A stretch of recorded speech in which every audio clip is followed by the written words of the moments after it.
Stay right there. You haven't finished learning respect yet. Grandma, it's cold. Amara, don't do this. She's just a child. Child, in this house, only those who OBE matter. No way! He's not supposed to be home at this hour! Amara! Wara! What the hell are you doing? Daddy, help us. Why? Why? Why would you do this to my mother and my child? This life, no treasure is more precious than compassion. Love the elderly, protect the little ones, for they are the most fragile hearts among us. One act of cruelty can shatter an entire family, but a single moment of kindness can save a life. If this story touched you, please like, share, subscribe to AfriTales by T, so we can continue spreading these human lessons. Listen until the end, because the truth that's about to unfold will take your breath away. A single moment is about to change the fate of this entire family. There are memories Zara wishes she could touch just one more time.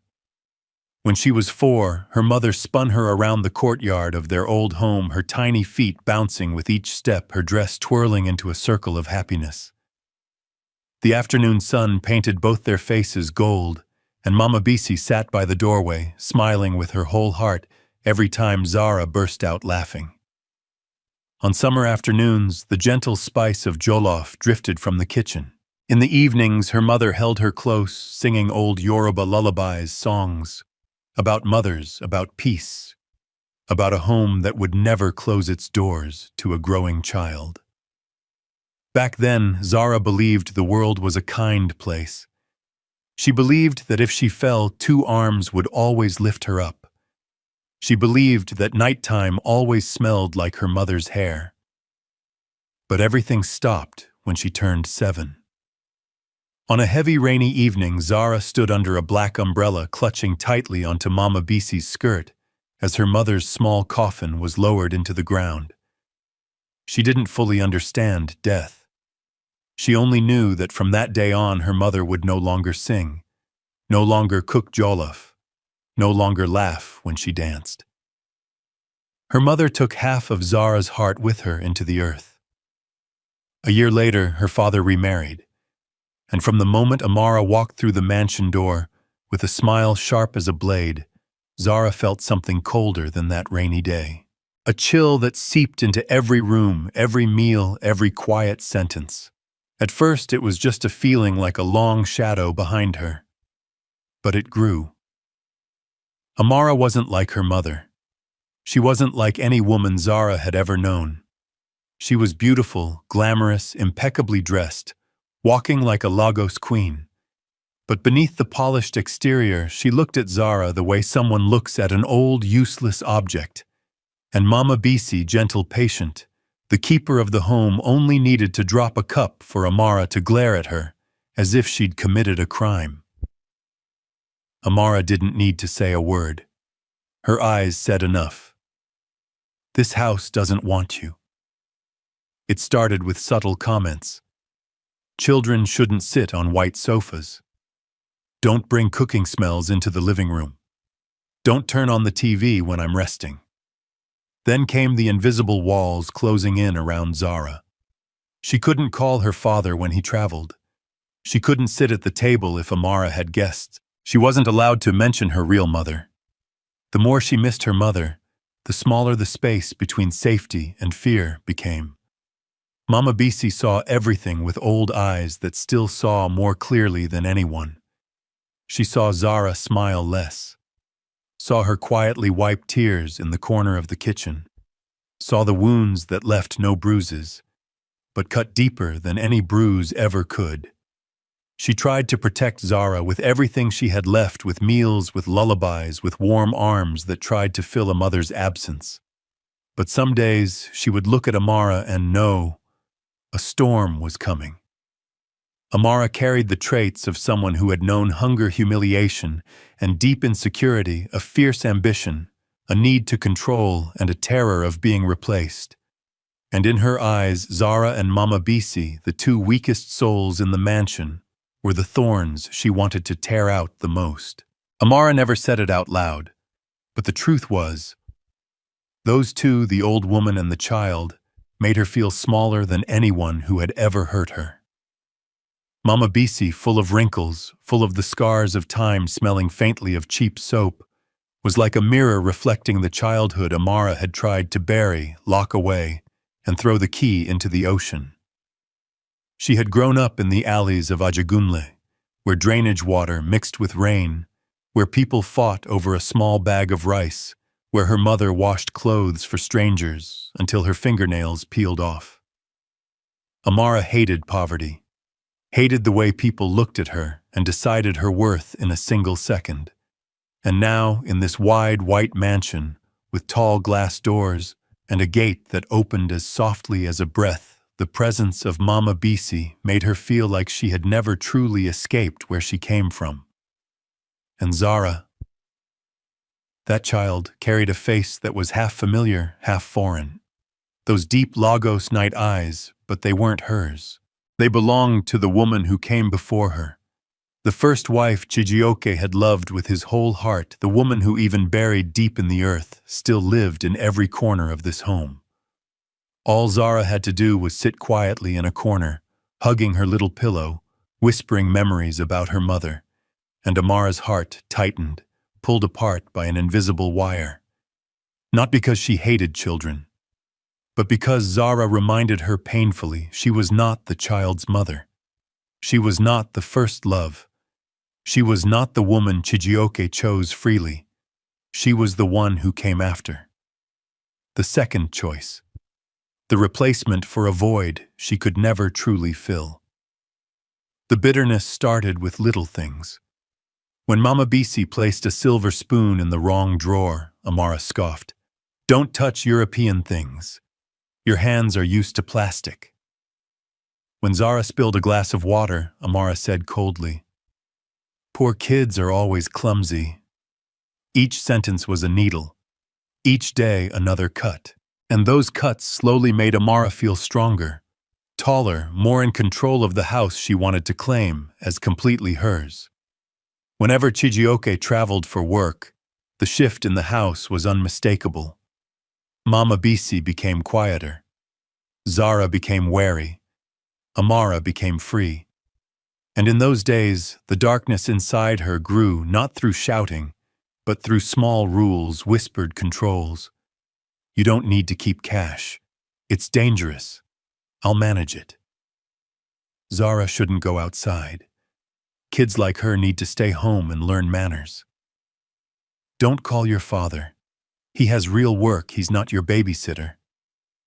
Each sentence was a hand pushing the grandmother and child into a corner.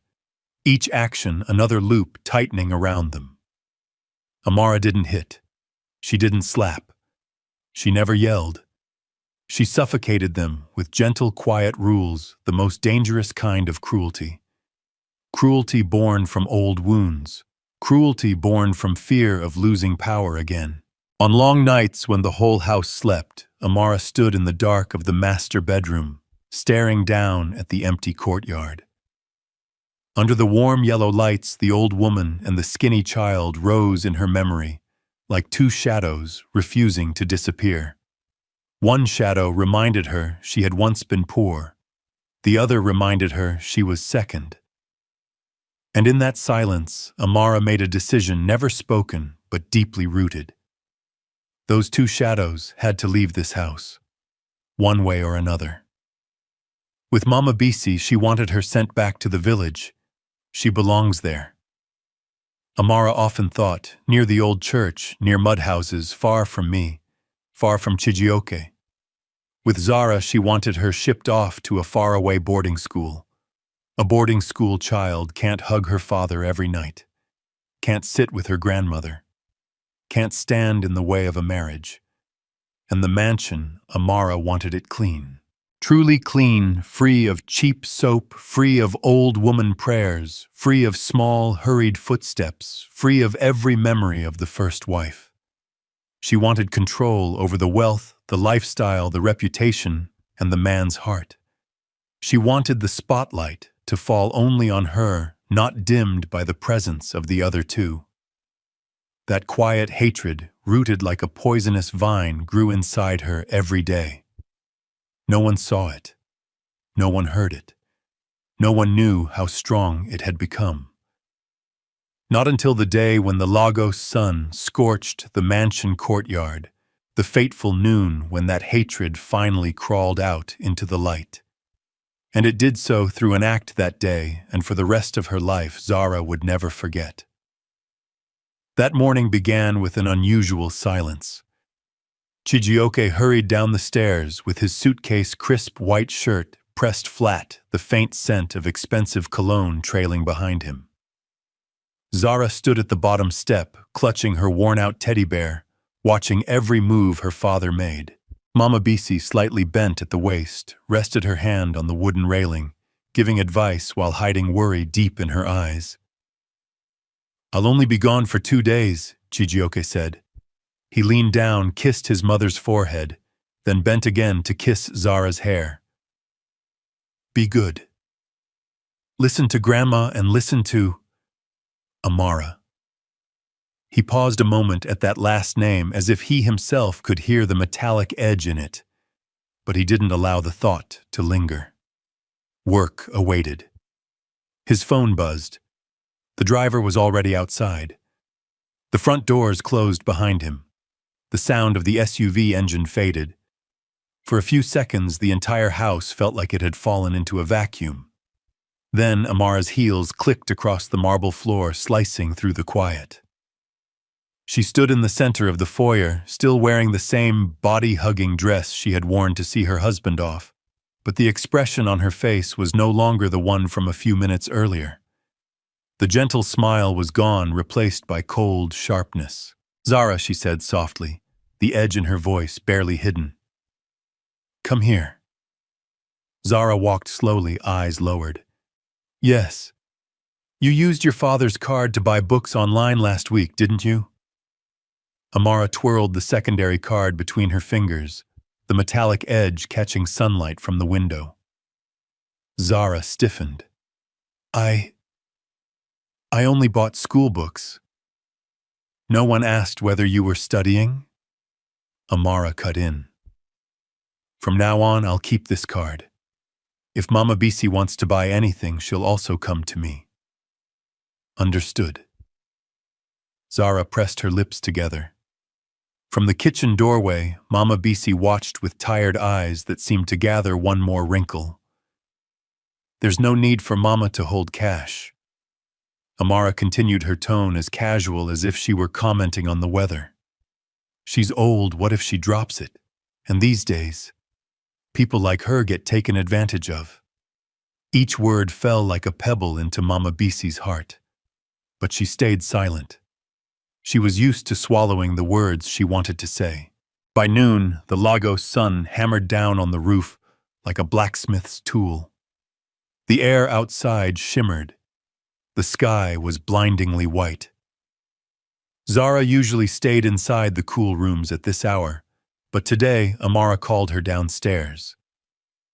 "You're going to help clean the courtyard," Amara said, pulling on yellow rubber gloves, the harsh smell of cleaning agents filling the air. But Grandma said, "The sun is too hot," Zara whispered. "In this house I make the decisions," Amara replied, eyes hard. "Not her. Bring the bucket and the mop outside." Zara bit her lip, but obeyed. In the kitchen, Amara gestured to the maid.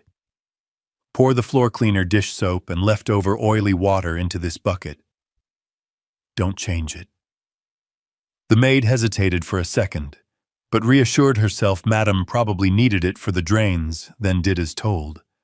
The mixture released a thick, harsh smell, swallowing the air around it.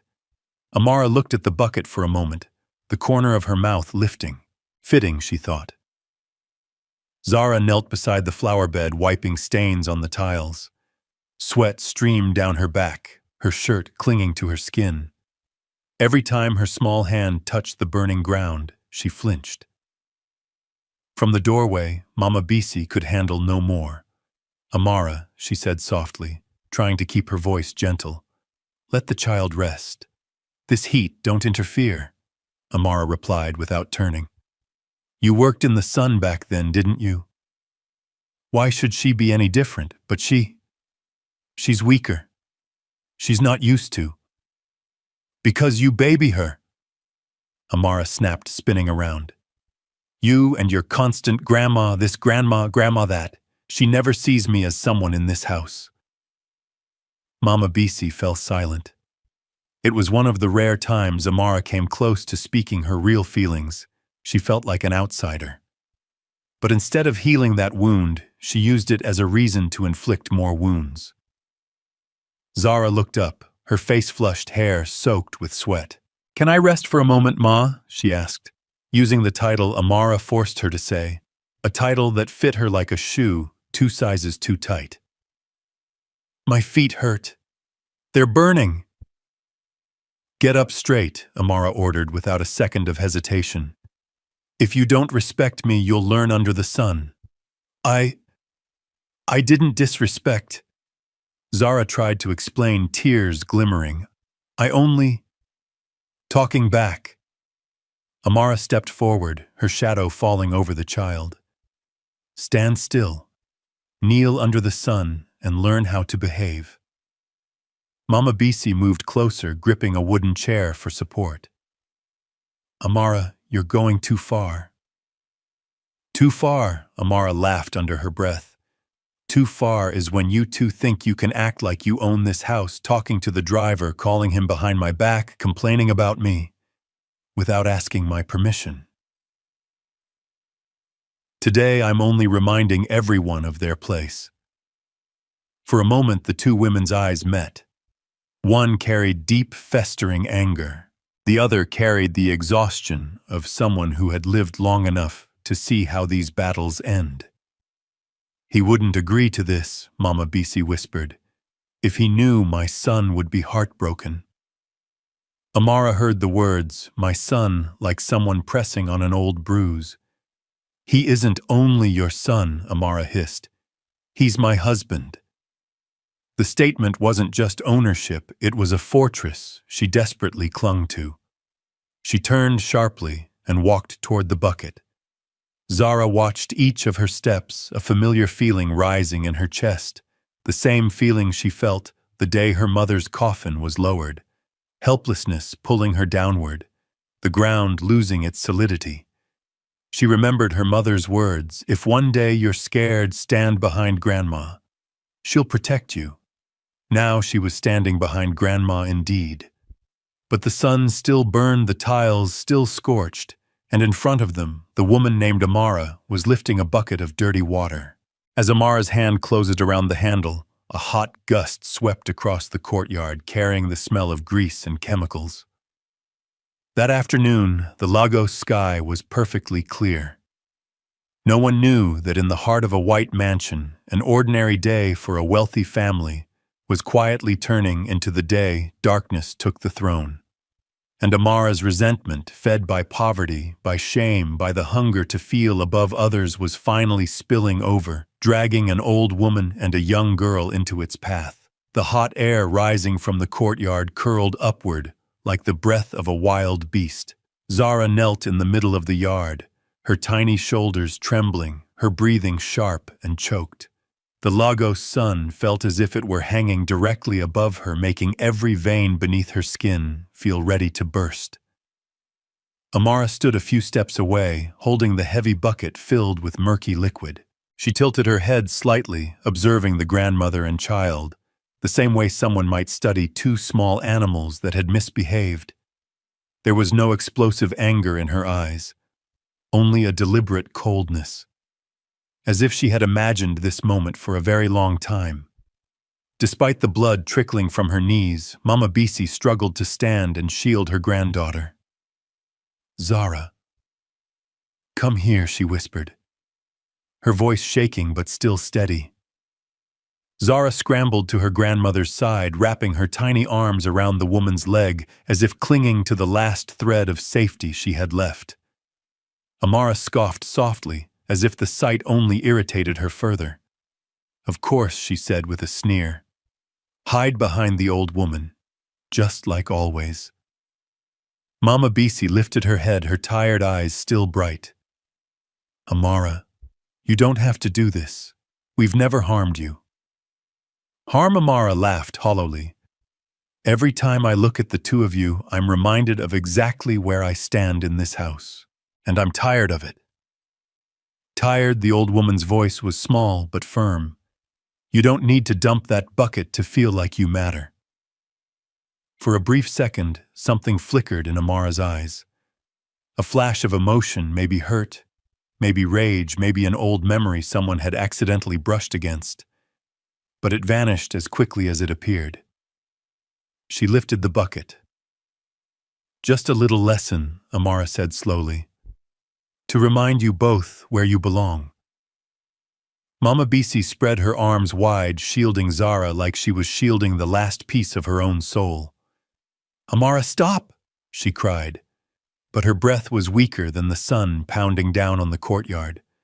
Without the slightest hesitation, Amara tipped the bucket. Splash! The sound crashed down like a breaking wave, sharp, heavy, merciless. The filthy water slammed into the grandmother and child like a shower of humiliation. The cold, grimy mixture, left sitting in the shade for hours, poured over their heads, shoulders, backs, then splashed onto the tiles, forming dark stains that soaked deep into the ground. The stench hit instantly: old grease detergent, spoiled kitchen water, all of it mixing into a choking cloud that made Zara cough violently, her eyes burning. "Grandma, I can't breathe." Zara sobbed, trying to wipe her face with hands already coated in suds and grease. Mama Bisi squeezed her eyes shut, her shoulders trembling. The dirty water seeped into her clothes, into the creases of her aging skin. There was something in her expression, a pain not caused by the cold or the smell, but by a humiliation so deep it cut straight to the heart. She bowed her head, as if trying to take the shame onto herself so her granddaughter wouldn't have to. Zara clung tighter to her tiny wet hands, gripping her soaked clothes like they were her lifeline. The world around them shrank to the sound of their ragged breathing, soft sobs, and the steady drip of filthy water hitting the tiles. Amara watched them for a moment. No regret, no hesitation, no flicker of empathy. Only a chilling satisfaction. She dropped the bucket. The hollow thud echoed across the courtyard. She smoothed a strand of hair behind her ear and turned away, as if she had just completed a routine household chore, not degraded two human beings. Next time, Amara said, not even bothering to look back, "Remember who has the power in this house." Zara collapsed onto the tiles, her tears mixing with the dirty water, making her cheeks sting from the harsh cleaning chemicals. She tried to inhale, but the smell made her cough harder. Mama Bisi pulled her close, stroking her hair, her hands trembling, but full of a love that refused to break. "Zara, breathe. Breathe, my child. It's okay. It's okay." Her voice was hoarse, cracked, like her heart was breaking with every word. In that moment, Zara whispered almost too softly to hear Grandma. "Why does she hate us so much?" Mama Bisi didn't answer. Not because she didn't know, but because how could she explain to a child that some people carry a darkness so deep? They hurt others just to feel like they exist. She simply held her tighter, as if letting go would allow the world to swallow them whole. The sun kept burning, the dirty water kept dripping, and Amara walked back into the mansion calm, composed, as if she had just restored order to a kingdom where she believed herself to be queen. Zara leaned against her grandmother's chest, her whole body cold despite the heat. There was no panic left in her eyes now. Only a different kind of fear, slower, deeper one that seeped into her bones. The fear that from this day on, every moment in this house would never be the same again. The drive from the airport to the mansion felt shorter than usual that day. Chijioke sat in the back seat of the black SUV, eyes drifting toward the window, where the Lagos midday heat shimmered in waves. His 2-day business trip had just been cut short, a meeting canceled unexpectedly, a partner's emergency, and suddenly a 2-day trip became half a day. Maybe I should just go home and rest, he thought. Have lunch with Mom. Ask Zara about her test from last week. The idea softened the edge of his expression. He could almost see Zara running after him with her workbook eyes sparkling, "Daddy, I got an A." And he could see his mother. Mama Bisi resting her hand on his shoulder, not saying much, but her eyes always full of pride. "They'll be happy you came back early," the driver said, as if reading his thoughts. "Madame Amara will probably be surprised too." "Yeah," Chijioke replied, tired but gentle. "Don't call ahead. Just drive straight home." He wanted to see his house as it truly was, unprepared, unpolished, unmasked. The SUV turned onto the road leading to the estate. The trees on both sides rustled under the hot wind. The security gate scanned the license plate, gave its familiar beep, and slowly slid open. Chijioke slipped his phone into his pocket. He had no idea that in just a few more steps, everything he believed about the home he built was about to be torn apart. Outside, Zara was still trembling violently in her grandmother's arms. Dirty water streamed down her hair, her clothes, and onto the tiled ground. The smell clung to their skin, to every breath they took. Mama Bisi tried wiping her granddaughter's face with her sleeve, but the moment her fingers touched Zara's cheek, the girl cried out in pain. "Just bear with it a little," the old woman whispered. "Let me wipe your eyes, so it won't burn." Zara nodded faintly, but the innocence in her eyes was gone. In its place lingered fear and something dangerously close to losing trust. Amara stood beneath the awning, arms crossed over her chest, leaning against the glass door. She looked at the two of them, the way one looks at a stain on the floor, slightly annoyed, but not enough to bother touching it again. She was already planning. Later she'd make the maid clean the courtyard. She'd force Zara to scrub it again. And tonight, if Chijioke video called, she'd make Zara sit far from the camera with the excuse that the girl was tired. Everything in her mind was neatly arranged. Everything except one thing. The black SUV was rolling into the courtyard. Earlier than expected. From inside the car, Chijioke glanced through the window, planning to text the kitchen to reheat lunch. Then his eyes froze.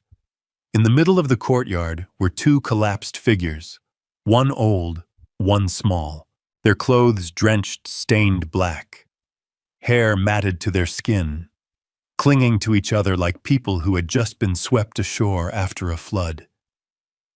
His chest tightened before he could fully understand. "Stop the car," he said, his voice dropping low. The driver braked hard. The SUV came to a halt in the center of the courtyard. Chijioke opened the door, and the burning heat of the tiles rushed up at him the moment his foot touched the ground. In that moment, time stretched out into slow, trembling strands. Chijioke looked at his mother first. She was soaked, her hair plastered against her forehead, dirty water running down the wrinkles on her face as if trying to wash away the dignity she had guarded her entire life. Her frail arms were still shielding Zara, as if lowering them even for a second would cause the whole world to collapse onto her granddaughter. Then he turned to his child. Zara sat pressed against her grandmother's leg, her tiny hands gripping the soaked fabric.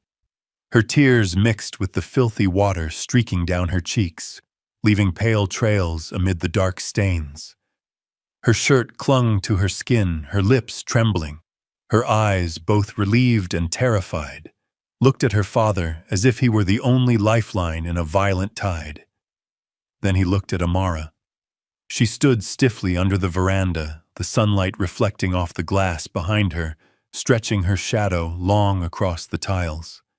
Her face had paled at the shock, but her chin remained lifted habit from a lifetime of refusing to appear weak. Chijioke inhaled his chest, tightening painfully. He didn't scream. He didn't throw anything. He didn't lash out. His anger was never the kind that burst and vanished. It was the kind that burned low and steady hotter with every second. He stepped forward. Each step struck the tiles like a hammer.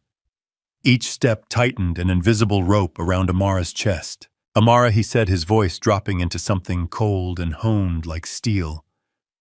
What did you do? Amara felt her throat dry instantly.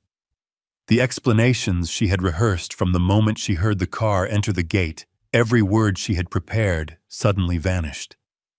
I just, she swallowed, just taught them some respect. Taught one word sharp enough to crack the air. Chijioke's eyes were like blades. Not the eyes of a husband arguing with his wife. The eyes of a man who just found an intruder inside his home harming the people he loves. With this, he asked, voice low but unmistakably clear, by dumping filthy water on my mother and my daughter beside him, Zara whimpered softly. Mama Bisi placed a shaking hand on her shoulder. She forced herself to stay silent. She knew this was the moment the two of them needed to face each other directly without her interference. Amara dug her nails into her palms until crescents of pain formed in her skin. You don't understand. She tried to steady her voice. Since the day I came into this house, they've never treated me like family. It's always them, mother and granddaughter together, always looking at me like I don't belong. I just wanted to prove you're stronger. He cut in by humiliating them in the middle of the courtyard. That's not fair. Amara's voice rose, cracking. You only see today. Were you home when they talked about me, when they acted behind my back? Do you know how much I've tolerated? I'm human too. I hurt. This time the word hit harder, a vein pulsing at his temple. He turned toward his mother and daughter. This is the hurt you're talking about. A 70-year-old woman kneeling under the sun, drenched in dirty water. A child crying and apologizing because she's terrified of you. That's your pain. His words slammed into Amara like a hammer. For a split second, she wanted to scream. Have you ever cared about my pain, living with 3 people who talk in stories I'm not part of? Watching you hold your daughter, but never once turning to ask if I'm okay. But pride crushed the confession in her throat. All she managed was, you always defend them, so what did you marry me for? The question slipped out before she could stop it. Silence fell over the courtyard. The birds stopped. The distant street noise vanished behind the high walls. All that remained was the soft drip of dirty water falling from Zara's shirt onto the tiles. Chijioke stared at Amara for a long moment. I married you, he said slowly, because I believed you would stand beside me, that you'd be a second mother to Zara, that you'd respect my mother, that you'd be a partner in this family. He paused. The words I believed dropped like stones. But what I saw today, he exhaled, pain flashing through his eyes, is a woman standing under the veranda, watching her mother-in-law and stepdaughter being humiliated as if it was her victory. Amara opened her mouth, but no sound came. It felt as if someone were pressing a hand against her throat. You don't understand, she forced out, her voice no longer sharp. You don't see how they treat me. You don't know how much I've had to swallow. I just wanted, just once, for them to know I have power too. Power, he repeated, bitter, almost laughing, but not really. Power in this house doesn't come from stepping on others, Amara. It doesn't come from a bucket of dirty water. He pointed toward the grandmother and child. That is my mother. That is my daughter. And you are the woman I gave a chance to, after losing my wife. His voice tightened, and this is how you chose to answer that chance. A gust of wind swept through the courtyard, lifting the hem of Amara's dress, carrying the acrid smell of dirty water back toward her, making even her stomach twist. She looked away, unable to meet his eyes. Inside her mind, a faint voice whispered, "Cry. Apologize. Show remorse." But pride, old wounds, childhood humiliations, and all the lonely nights in this mansion mixed together, pulling her mouth into the wrong shape. "If you really loved me," Amara whispered hoarsely, "you wouldn't have left me alone with them all this time." The sentence struck deep into a place inside Chijioke he rarely looked at. He knew he wasn't a perfect husband. He knew he hid behind work to avoid the tension at home. He knew he had let his mother-daughter and new wife navigate each other without him. But did any of that justify the scene before him? He turned to Zara again. The child was still trembling. "Zara," he said gently. "Yes." Her voice barely a breeze. "Tell Daddy. How many times has this happened?" Zara froze. Her eyes flicked toward her grandmother. Mama Bisi placed her hand on the girl's back and nodded. "It's okay," she murmured. "Tell the truth." Zara bit her lip. Fresh tears spilled. "Not the first time," she whispered. "But today was the worst." A heavy silence settled. Chijioke's anger transformed into something deeper, the sickening weight of failing as a father, a son, and a husband. He looked back at Amara. This time his eyes held more than anger. They held regret, exhaustion, and the unmistakable beginnings of letting go. "I understand now," he said quietly. "Too well." There was nothing left to argue, nothing left to justify. The air in the courtyard grew so thick it felt like the house itself was holding its breath. Everyone could feel it. Something in this family had just broken. Not with a loud crack, but with a soft, devastating fracture that would change everything that came next. The silence after Zara's confession wasn't like any silence that had ever existed in that mansion. It wasn't the silence of exhaustion. It wasn't a temporary stillness. It was the kind of silence that felt like ash, heavy, suffocating, right before it erupts into flames. Chijioke slowly rose to his feet. Dirty water still clung to his hands from when he lifted Zara. He looked down at his palm, the same hand that once held his daughter when she was learning to walk. Now stained, soaked in grime and old grease. He closed his eyes for a moment. When he opened them again, his gaze had changed. No pain, no shock, no more searching for explanations. Only the bare, sharp truth like a newly forged blade. He turned toward Amara. She stood there still in her red dress, hugging every curve, still holding her posture high. But her shoulders had drawn in slightly, as if a cold wind had swept through her. She watched him with a mix of fear and defiance, trying to predict what decision he was about to make. "Chijioke," she called softly. "You have to listen to me. I have reasons. You're leaving this house." His voice did not rise. It did not shake. It did not waver. It was calm, terrifyingly calm. The calm of a man who has finally reached the edge. Amara froze. What?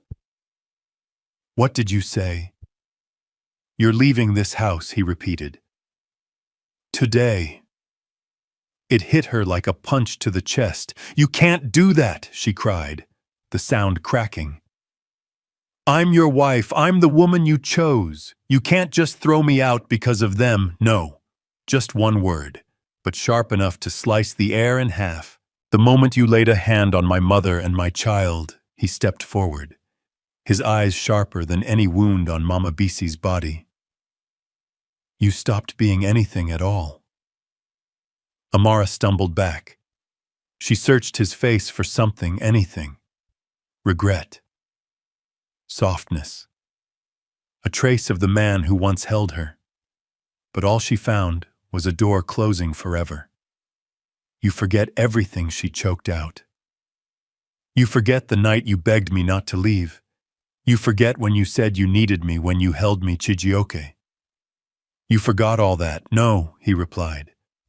I remember everything, and somehow that hurt her more. But I'll never forget seeing my mother kneeling in filthy water, or my daughter crying and apologizing because she was scared of you. His words struck harder than any blow. Amara rushed toward him, gripping his arm desperately. I've had enough.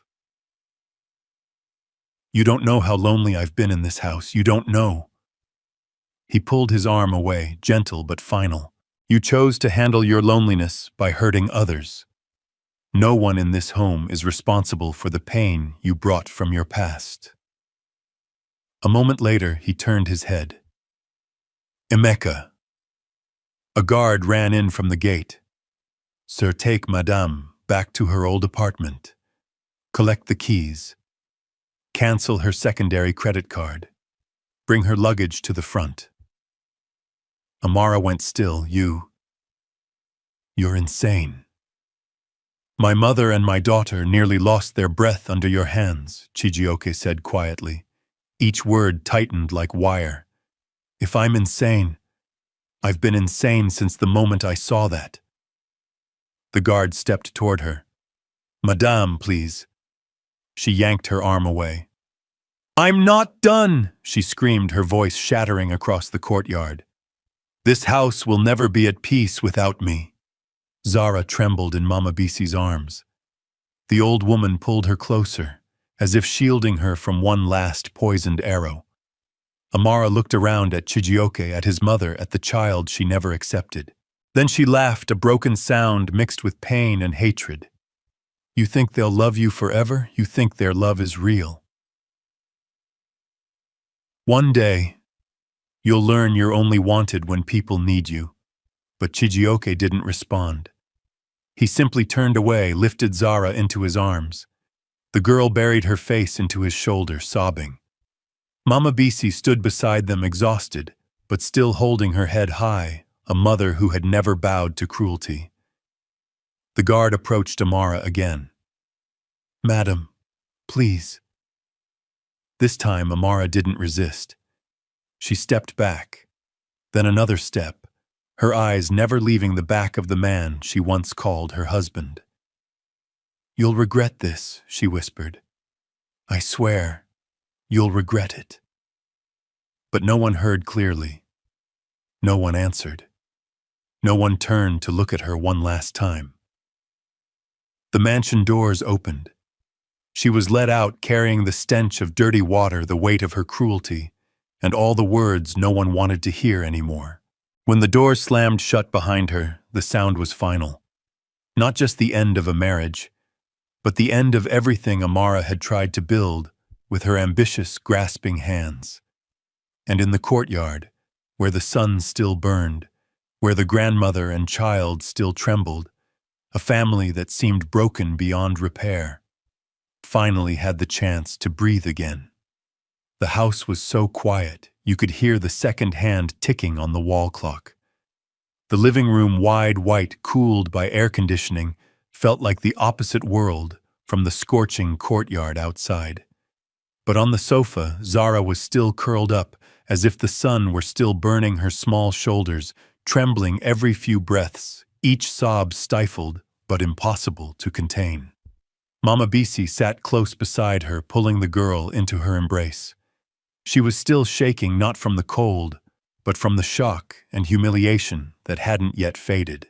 The stench of the dirty water had been wiped away, but traces lingered in the air, like a ghost refusing to leave their skin. Chijioke stood by the doorway for a long time, one hand pressed against his forehead. He needed a few minutes to breathe, to gather everything that had just happened and place it into a corner of his heart he could bear to look at. Then he walked toward them. He didn't sit down. He knelt. Kneeling in front of his mother, the aging woman he had always assumed would be fine, would be strong, would weather anything, while he unintentionally left her to face the storm alone. "Mom," his voice cracked. "I'm sorry. I left you for too long." Mama Bisi looked at her son. There was no anger in her eyes, only a deep sadness and a kind of quiet relief, as if a burden she had carried for years had finally been lifted. "Chijioke," she said softly, calling him the way she did when he was a barefoot boy running around the yard. She lifted her wrinkled hand and placed it against his cheek. Her palm was old, but her touch was still warm. "You didn't leave me. You just didn't see everything. Today, you've seen it." Her gentle hand was enough to break down the walls he had built to look strong. He closed his eyes and something hot fell onto the back of his hand resting on his knee. A man's tears, the ones he never allowed to fall in meetings in the street in front of employees, fell now in front of his mother and his child. "I should have protected you. Protected Zara." He said, each word scraped raw from his throat. "Instead, I let them live in my house with someone I didn't truly understand. I let it get to this." Mama Bisi shook her head gently, interrupting. "Don't let should have destroy the things you still have. God gives us eyes to see, but not everyone chooses to open them. Today you opened yours. For me, that's enough." Zara listened in silence. She twisted her fingers nervously, then suddenly leaned forward and wrapped her arms around her father's neck. "Daddy." He turned and pulled her close, holding her tightly. "Daddy, please don't leave me again." The words were soft, but inside Chijioke's mind they echoed like a bell. Not because he had ever abandoned her, he sent money, he brought gifts after every trip. But he understood for a child who lost her mother and lived with a cruel stepmother, every time he left felt like being left behind all over again. He tightened his embrace. "Daddy's here," he whispered, voice rough but steadying. "Daddy's home. And from now on, I won't let anyone hurt you again. Not even me, not if I ever make you face things alone again." Zara broke into tears this time, not from fear, but from release. Mama Bisi watched father and daughter holding each other, her own eyes shimmering. She leaned back into the sofa, feeling exhaustion wash over her. Yet it was the kind of tiredness that comes after surviving a storm, knowing you still have a home to return to. "Chijioke," she said, voice quiet but firm. "If you truly want to protect your family, start by staying close. Money can't shield a child from the rain. The ones who shield them are their parents' arms." He nodded, slow, determined, like sealing a vow. "I'll rearrange everything," he said. "I'll cut down my work trips, be home more, hire a helper who answers only to you, and give Zara a room she feels is really hers, not a place where she fears being dragged out to learn respect again." Zara lifted her head, eyes still red, but now carrying a faint glimmer of hope. "Daddy, can I put Mommy's picture in my room?" she asked shyly. "Before, she wouldn't let me."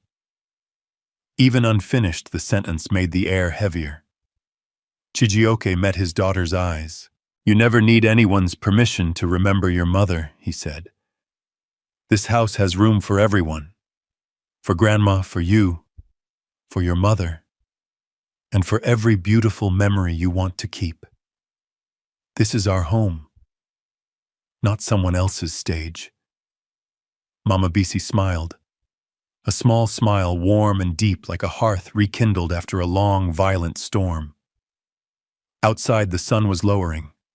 The dark streaks of dirty water on the tiles had dried, fading slowly, swallowed by the last amber light of the day. A housemaid stepped outside and began splashing buckets of clean water onto the courtyard.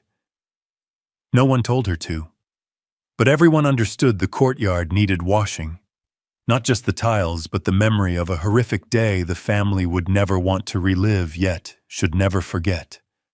So it would never happen again. Inside the living room, against the white walls, 3 generations sat close together. An old mother, a grown man, and a child who had just lost one kind of mother, but found her father again. They didn't speak much. Each carried their own wounds. But at least from today onward, they knew they would heal them together. Outside, Lagos was still loud, still hot, still dusty. But inside the mansion, for the first time in a long time, peace had begun to find its way home. True family isn't defined by wealth or a mansion. It's defined by love, protection, and respect. The way you treat the weak, the old, and the innocent reveals who you truly are. Never let pride turn you into the monster you once feared. If this story touched your heart, subscribe to Afritales by Titil for more powerful family stories every day. Leave a comment and share your thoughts. Your support keeps these stories alive. Thank you so much for watching and supporting African Tales. Your love and encouragement mean the world. Stay blessed, stay kind, and see you in the next story.